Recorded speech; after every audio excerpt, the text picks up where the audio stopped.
Presiden Slovenia menyampaikan pernyataan berani terkait konflik Gaza dengan menyinggung peran Donald Trump dan Benjamin Netanyahu. Ucapan ini memicu perhatian dunia internasional dan menambah panasnya perdebatan tentang tanggung jawab para pemimpin global terhadap krisis kemanusiaan Palestina-Israel. Ladies and gentlemen, thank you very much. The Assembly will hear an address by Her Excellency Nataša Pirc Musar, the President of the Republic of Slovenia. I request protocol to escort Her Excellency and invite her to address the Assembly.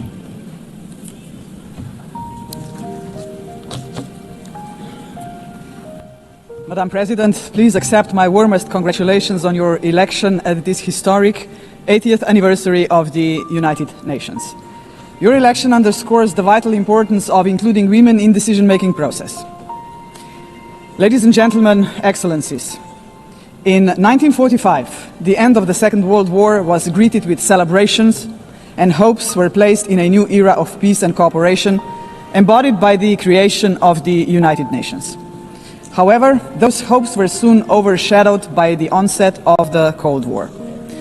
When it ended in 1991, we once again dared to believe that this would pave the way to the vision of lasting peace, security and cooperation as enshrined in the UN Charter. Sadly, that vision has not materialized. In fact, the situation has worsened, and here is why. Firstly, the Security Council, envisioned as the very pillar of collective security, is failing to meet the expectations of the world, if it ever has. The Permanent Five were supposed to be role models for the rest of the world working for peace. Some work in their own interests instead. Secondly, the promise of the Sustainable Development Goals is faltering. Progress is lagging, and with cuts in development assistance, millions of the world's poorest are pushed further away from the access to even the most basic services. Thirdly, international law appears to stand at the precipice of irrelevance. The independence of elected international judges, the integrity of human rights institutions, personal security of human rights defenders, and the authority of this organization are under siege. Fourthly, the Genocide Convention risks becoming a relic of the past. Some states have put the International Criminal Court to its greatest challenge ever. Its prosecutors, whose only duty is the pursuit of justice, and its judges, whose responsibility is to uphold the law, our international law, now face sanctions and intimidation. As if the states that sanction them would prefer to shield the alleged perpetrators of atrocities rather than confront the truth and help deliver justice. Fifthly, the landmark opinion of the International Court of Justice affirming that international law obliges states to prevent harming the climate already feels obsolete. And finally, states are withdrawing from the Paris Climate Agreement, from the Ottawa Treaty, and from the UN agencies, or simply cutting their finances. Each such act chips away at the support for multilateralism, a system designed not for the powerful few, but for the benefit of all of us. Madam President, how are we to explain these trends to our electorates, to our people, and above all, to our children? Shall we tell them that this is the new normal, that might makes right? That the strong may seize what they want, because they can. That they can kill with impunity, because they can. That they may pollute, wage wars, and trample on international law, just because they can. Are we prepared to look our children in the eyes and say, "This is the world you will inherit, and there is nothing we can do about it"? With the adoption of the Pact for the Future last year, we have charted a path toward a stronger, more forward-looking United Nations. But we must now create the conditions to fulfill our commitments. One way forward is to establish a permanent advocacy network to give the Pact unconditional, sustained political support. To this end, I propose the creation of a global forum for the future, an inclusive movement of states committed to multilateralism, mutual respect, and the defense of our shared vision. A movement determined to stand up for the Pact and drive its implementation at every level. As states consider how to implement the Pact for the future, some solutions may be seen as inconvenient today, But in the long run, ladies and gentlemen, they are not optional. They are systemically necessary. The first example is the reform of the Security Council.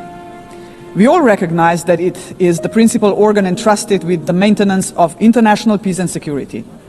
But what it is not, and must never be, is a body that stands above international law to defend the interests of some at the expense of others. Jus cogens norms must be safeguarded as a matter of principle. If the prohibitions against genocide and crimes against humanity are accepted as jus cogens norms, can any permanent member claim a legitimate veto right in such circumstances? Member states have attempted to address this question through many reform proposals, but with minimal progress. This is why we must dare to go further now. We, the General Assembly, must take a bold step and request an advisory opinion from the International Court of Justice on this very question. Second, we must confront the gap between our words and actions on gender equity. Progress has been made, but far too modestly. Over the past 80 years, 13% of leaders in multilateral organizations have been women. And no woman has ever served as Secretary General of the United Nations. And this, ladies and gentlemen, must change. So, Excellencies, ladies and gentlemen, let us make history. Today, the 80th session of the General Assembly is led by only the 5th woman to hold the presidency. By the end of this session, she would be joined by a Madam Secretary General-elect, a living proof to 4 billion women that even the most impossible job is not beyond their reach. But gender representation is not enough. What we must achieve is actual gender equity because it benefits not only women and girls, but entire societies. True equity requires systemic change, and so women's empowerment must remain at the heart of our global agenda. International organizations must wave a gender perspective into every strand of policy making.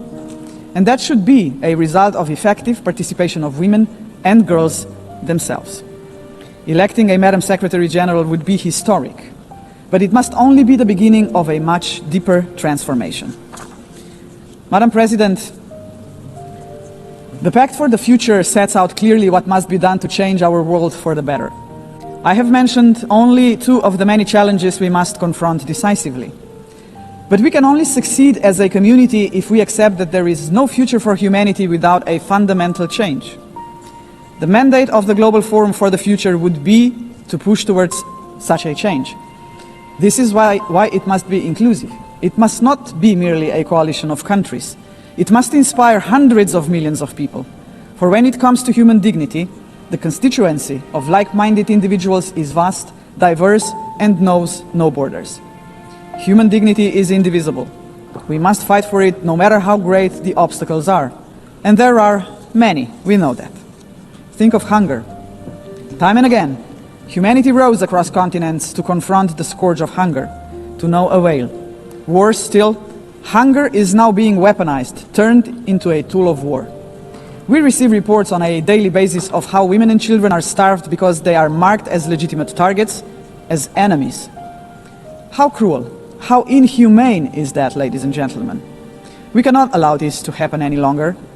40 years ago, musicians stood against hunger. Instead of guns, they, the Band 8, used music. The world heard them, but they were not loud enough, as hunger has not been eradicated. Today, we have science. We can address on a scale beyond imagination, not only hunger, but every act of violence against human beings and all human fears. Granted, science, technology, and global connectivity are too often twisted by cynical leaders and warmongering regimes. But they can also be harnessed for the common good. Artists, influencers, and visionaries with audiences of millions can join forces with the governments of like-minded nations. Together, their voice in defense of humanity could become irresistible. Together, we can demand real action by all governments, all world and community leaders on the Pact for the Future, and hold to account those who betray human dignity to its very core, through wars of aggression, genocidal policies, and crimes against humanity. If we join forces and make ourselves heard, nobody can ignore us, not even the most arrogant governments and individual politicians. Of course, Such initiatives cannot emerge out of thin air. They require leadership, strong, inclusive, and fearless leadership. We, the leaders of today, are only transient custodians of power. Some of us may not be here after the next election, but that is precisely why we must act now. Our responsibility and destiny will be judged by how we treat our planet and its people today. We simply cannot afford silence, ignorance, or passivity, not while we hold power and possess the power of the word. Hesitation is not an option, Madam President. For most of us, members of the UN, is not might that makes right. It is the opposite. We must not allow the powerful few to ignore us. We must not surrender to a world where power alone prevails. We, the majority of United Nations members, must be role models. We must work for a different world. The Global Forum for the Future can be a platform for the much-needed transformation in which partnerships with non-state actors and companies are indispensable. Profits must finally serve development for all. Innovation and sustainability must drive tolerance, mutual respect, and inclusive dialogue. Is that too much to ask?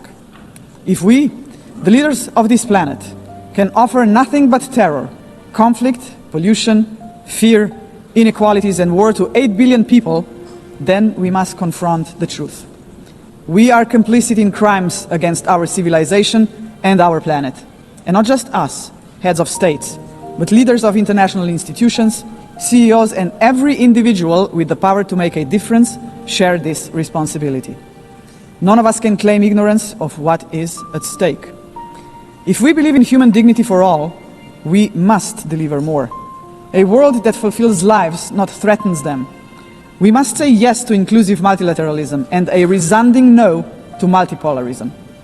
Let us show that this General Assembly can and will make a difference, as it has often done before. Let us demonstrate that we reject arrogance, hatred, and willful blindness to a lack of equality and justice, to wars of aggression, crimes against humanity, and genocide, because they tear us apart for generations. And let us proclaim in all seriousness and sincerity that we embrace personal and collective responsibility to uphold humanity, sustainable development, and international law, because this will keep us together as a civilization for generations. And Madam President, let me end on a personal note. For the sake of future generations, to fulfill our responsibility as human beings, to ensure that we are on the right side of the history, we should do the right thing. We did not stop the Holocaust. We did not stop the genocide in Rwanda. We did not stop the genocide in Srebrenica. We must stop the genocide in Gaza. There are no excuses anymore. None. Ladies and gentlemen, thank you very much.